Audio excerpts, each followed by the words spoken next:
Meredith with Extreme Terrain, and welcome to this installment of Customer Builds. This is a series where we showcase different rigs from our customer build pages right here on our site to hopefully give you some ideas or even some inspiration for your ride at home. Now in this episode, we're going to be catching up with Juan about his 2005 TJ. Now if you want to see more about his build, you can check out his build page on our site, or for those of you watching right here on YouTube, you can click the link down below. So what do you say we connect with Juan and check out his build?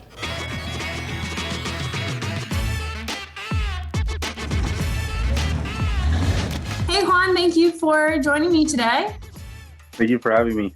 Yeah, of course. So we are obviously here because of your TJ. It is pretty built. Let's just start off with some of what you've done with it. So starting off with like the suspension and the foundation of the Jeep, can you tell me a little bit more about the lift kit that you have on there? Obviously, because you have a larger tire. Yes, I have it's a 2005 Jeep Wrangler, a Rocky Mountain edition, and I have a rough country 2-inch lift on it. I only wanted to go with the 2-inch lift just to give me clearance for the 33s that I have, which are the Mickey Thompson 33 by 1250s. They're sitting on 15 by 8 Mammoth anthracite wheels. It works pretty good when I'm off-roading, when I'm flexing the Jeep pretty good. So was the lift mainly for going off-road and getting that extra clearance for a better tire? Yes, it was. I had 31s on it forever, and I wanted to upgrade to a more aggressive looking tire. And I know to get that clearance and not to do it the right way, I wanted just to go with a 2-inch lift so I could keep some of the ride. Going back to the tires, did you choose a mud terrain tire or an all-terrain tire for the Mickey Thompsons? I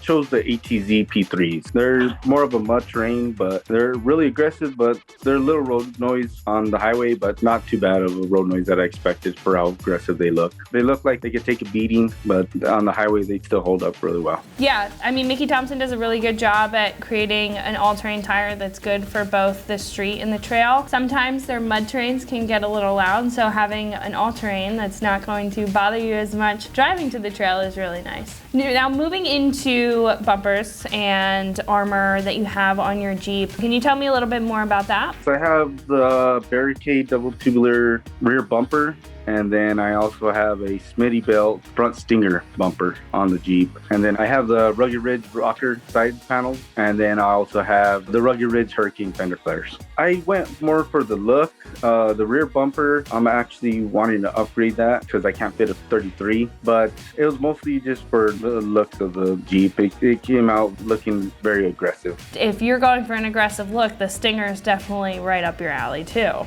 When I first put that Smittybilt Stinger bumper on there, at first I was kind of iffy about it because, I mean, it sticks out there quite a ways. But yeah, after a while, it grew on me, and I really do like it, especially whenever I'm on the trails and there's some brush or anything like that. It does help out.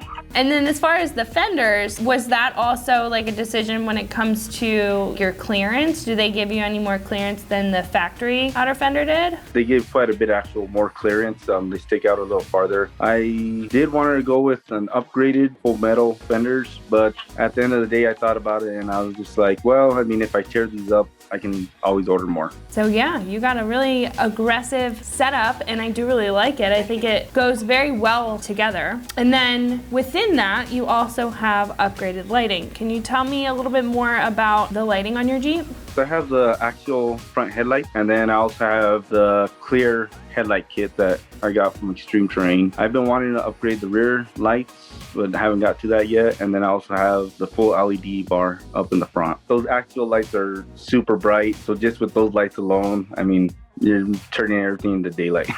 Yeah, no, you're absolutely right. Sometimes, I was gonna say, those factory headlights, they don't cut it. And an LED headlight like that, sometimes you don't even need the light bar. Now, is that the only thing that you've done to the front end as far as the lighting? For the lighting, yes, that's what I've done for that part. And then I also have the Poison Spider hood louver kit that we installed on the top, and then we raptor lined the whole hood. I was having issues with it overheating when we're on the trail. With that hood louver kit, it let a lot of that heat escape from the top of that hood. Yeah, that is a great way to kind of extract a lot of heat and keep your temperatures down while you're out on the trail, because nobody wants to blow a radiator while you're out on the trail. Now, as far as other accessories, what else do you have on your Wrangler that we kind of didn't go over as far as the exterior? I have the 2-piece hardtop. I really like that. I had a soft top. I went through 2 of them, and then I was like, well, the money I'm spending on these soft tops, I could just upgrade and get a hardtop. So I ended up getting the hardtop. I went with the 2-piece, so it's easy.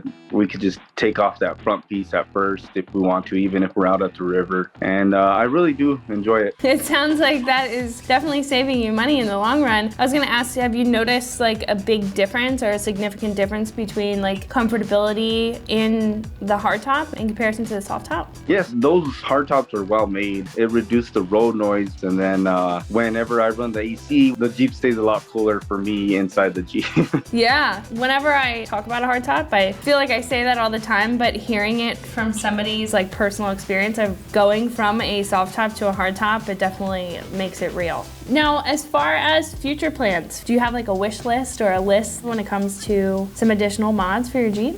Actually, yes, I want to go to a cold air intake. I haven't really done much performance mods. I really want to get more into the performance part of the Jeep, and maybe some electric fans and several other upgrades that I want to do. Yeah, sometimes people just do mods in groups, and it sounds like that's exactly what you're doing. Well, that kind of wraps it up for everything that you have on your Jeep. Again, thank you for joining me today. It was really nice hearing about all of your mods, your build, and why you've done what you've done. I think you've done a really good job. Thank you. Thank you. Thank you for having me. So that is going to do it for this installment of Customer Builds. Now, if you want to check out more about Juan's build, you can take a look at his build page on extremeterrain.com, or again, if you're here on YouTube, you can click the link down below. Now make sure to like and subscribe to our YouTube channel for more content, product videos, and customer build videos just like this, and always keep it right here at extremeterrain.com.